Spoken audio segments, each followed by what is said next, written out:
I'm gonna kill Ninjaman here tonight. It was the king to a town him come from. Now the artist let us down over Clarendon.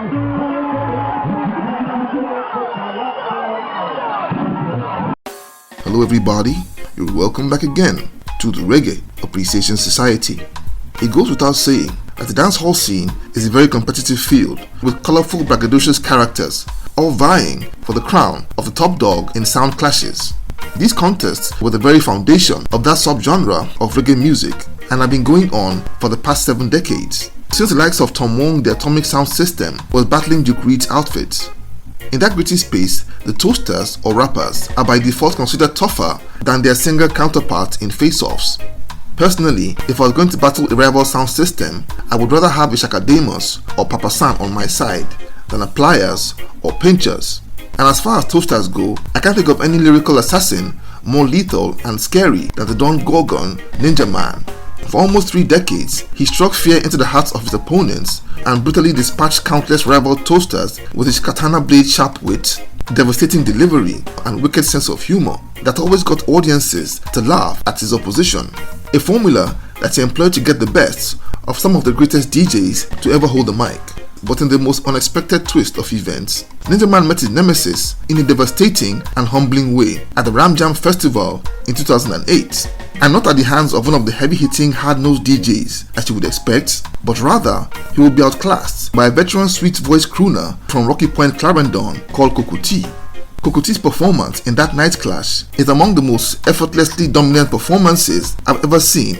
Interestingly, Ninjaman always has endless bags of tricks that he digs into during clashes to destabilize his opposition, and he will deploy them all on that evening, but still couldn't find a chink in Coco T's armor. And at the end of that head-to-head, Coco T looked like a teacher who had just taken his most stubborn student to school. Now let's take a look at the night Coco T mercilessly scorched Ninjaman at the epic clash that took place at the Ram Jam Festival in 2008. Now to begin with, the idea of Coco T having a slight chance of surviving a clash with the Don Gorgon is almost unthinkable. For a start, as said earlier, a toaster is always thought of as more lethal, and not to mention, Coco T kind of built a reputation as not being the toughest even among singers. Let's be honest, if you were going to battle, you would probably pick the likes of Tenor Saw or Barrington Levy over him.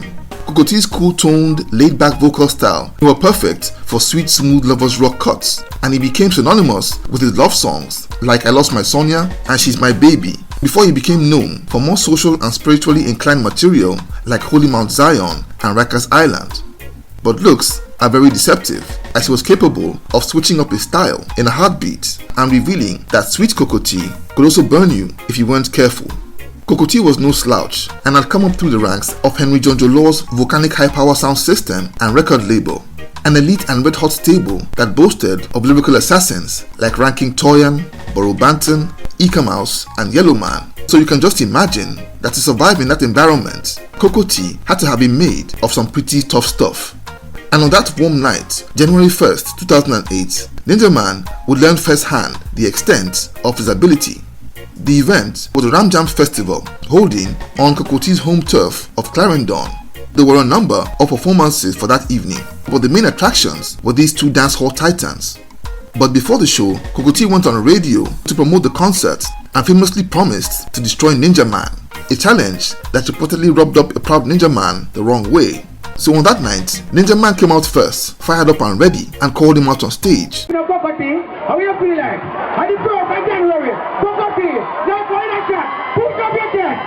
Coco T got a loud welcome from his home crowd as he stepped up, and he wasted no time. He launched into his trademark melodic singing that got the crowd screaming as he calmly hit Ninjaman with a straight lyrical jab.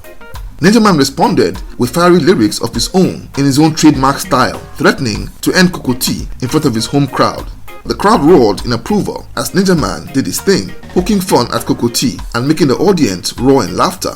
Like what Coco T show, and I jam, hey girl, and so you can dance, every dance is the guy you every.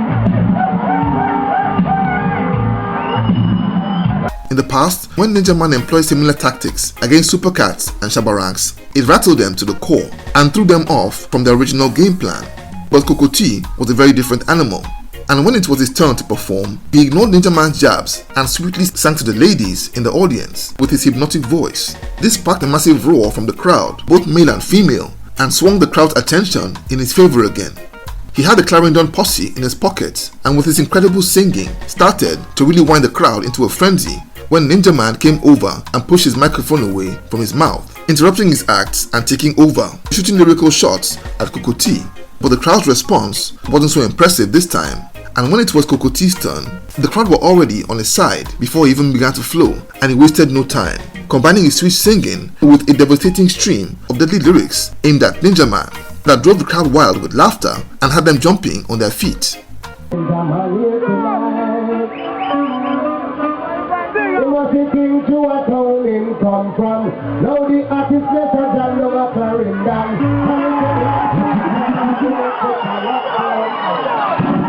It was the perfect storm of melody, beauty, and brutality that Cocoa Tea delivered in a very calm and entertaining way that made you almost forget that you were in a clash. And whenever it became obvious that Cocoa Tea was about to pull the trigger and finish him off that evening, Ninjaman would rush over and interrupt him and respond with a freestyle of his own. In previous clashes, that trick always worked wonders in provoking his opponents. In fact, 5 years earlier, Ninjaman pulled that trick against Vybz Kartel as Team 2003, and it wound up Kartel and his crew so badly that they attacked Ninjaman right there on stage while performing. But that night, the little man from Clarendon was in the zone and wouldn't allow it to get under his skin. He would wait until Ninjaman was finished before continuing to roast the Don Gorgon slowly and sweetly to the booming rhythms that the selector was churning out. This head-to-head is among the funniest and most entertaining sound clashes I've ever seen. So when Ninjaman noticed that he couldn't defeat him in the conventional way, even after going through a whole bag of tricks, he adopted the time and tested approach of if you can't beat them, simply join them. He abandoned his aggressive tactics and flipped it into a friendly clash, a shift that the crowd really appreciated. And by the time that act was over, it was clear that Cocoa Tea had totally mashed down Ninjaman without even breaking a sweat. The Don Gorgon had been humbled on the night, but had brilliantly saved face by adapting in the nick of time. In fact, it was the ability to improvise in a split second that earned him the nickname of Ninjaman while an upcoming DJ at Kilimanjaro Sound System in the 1980s.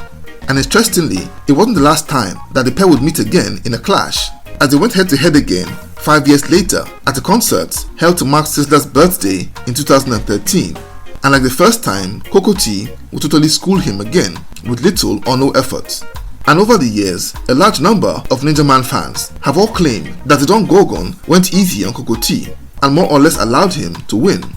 But in my humble opinion, I say that is total hogwash with a capital H.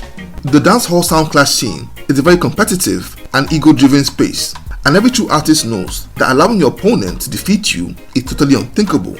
Cocoa Tea made history by showing that singers could be as deadly as toasters, and that lyrical battles could be won with timing, charm, and lyrical wit, not just brute force and aggression.